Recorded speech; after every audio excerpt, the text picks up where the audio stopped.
ভাদাল ভাজি, অনেক মজার। আর এভাবে করে আপনারা রান্না করবেন, অবশ্যই ভালো লাগবে। আজকে দুপুরে রান্না হচ্ছে ভাদাল দিয়ে মাশকালার ডাল দিয়ে রান্না হবে। এই রান্নাটা অনেক মজাদার, অবশ্যই দেখতে থাকুন। ডালটা ধুয়ে চুলায় দিয়ে দিলাম।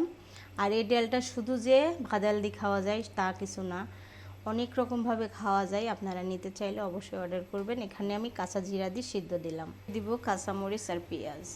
কাঁচামরিচটা প্রচুর পরিমাণ ঝাল, ওই জন্য অল্প পরিমাণ দিয়ে দিলাম। এখন কাঁচামরিচ পেঁয়াজ দিয়ে সিদ্ধ হবে। আর এই রান্নাটা কিন্তু অনেক মজার হয়। এটা হচ্ছে চাইলে আপনারা খেতে পারেন। ভাদালটা আলাদা করে ভেজে নিতে হবে, তারপর আবার তেলে দিতে হবে। এই ভাদাল ভাজিটা অনেক মজা হয়। ডাল দিয়ে ভাজি, ভাদালটা তেলে দিয়ে দেব।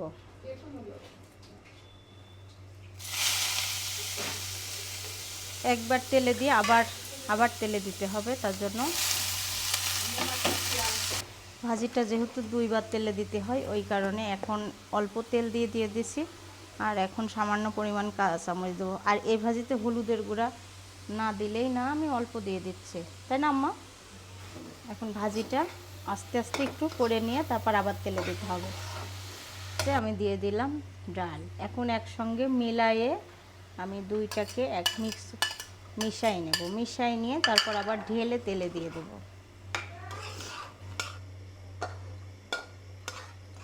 আর এটাতে হলুদ আম্মা বলছে না দিতে, এটাতে হলুদ না দিলেই চলে।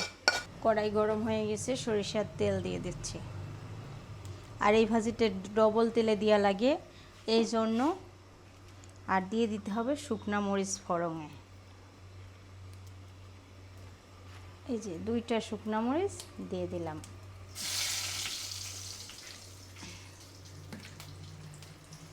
শুকনা মরিচটা একটু টেলে নিয়ে তারপরে পেঁয়াজ দিয়ে দেব। পেঁয়াজের পরিমাণটা একটু বেশিই দিতে হয় জিরা ফোড়নে। পেঁয়াজটা ব্রাউন কালার হয়ে আসছে, এখন দিয়ে দিলাম ভাজি।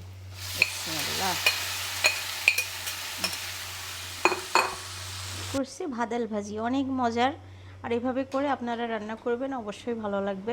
আজকের ভিডিওটা এখানেই শেষ করব। আল্লাহ হাফেজ।